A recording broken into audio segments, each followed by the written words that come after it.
Bachira, je vous propose une réflexion flash sur un sujet. Une formule rapide. C'est parti. Dans ce réflexion flash numéro 3, je vais faire suite à la vidéo Instant hébraïque 7 qui abordait Ésaïe 2 verset 3. Ce verset 3 fait référence à la révélation que reçut Ésaïe en relation avec la suite des temps. Comme on le lit dans le verset 2. Il arrivera dans la suite des temps que la montagne de la maison de l'Éternel sera fondée sur le sommet des montagnes, qu'elle s'élèvera par-dessus les collines, et que toutes les nations y afflueront. Le mot traduit par « suite » peut aussi signifier fin, extrémité, mais aussi postérité, avec l'idée également de récompense.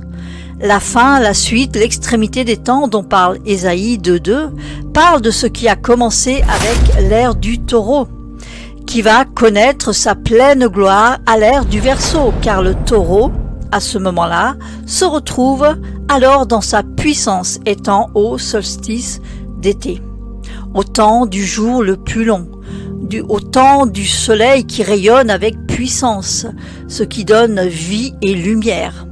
Alors la montagne du Dieu de Sion, de Jérusalem, va libérer grandement la Torah, la loi qui doit l'être, ainsi que la parole de Dieu qui doit en sortir aussi, comme on l'a vu avec la lecture d'Ésaïe, chapitre 3, verset 2. Le Verseau étant dans sa phase résurrection à l'ère du taureau, car il était au solstice d'hiver, au temps du jour le plus court, mais aussi là où, comme Yeshua ressuscite après 3 jours, le soleil reprend sa course après l'arrêt des 3 jours du soleil au solstice d'hiver.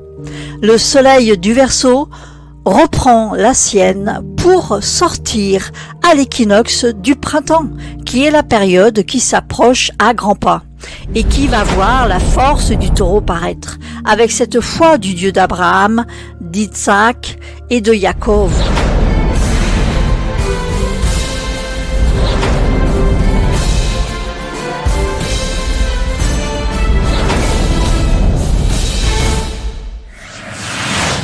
Nous voici à la fin. Je vous dis à bientôt dans Bachira Réflexion Flash. Shalom.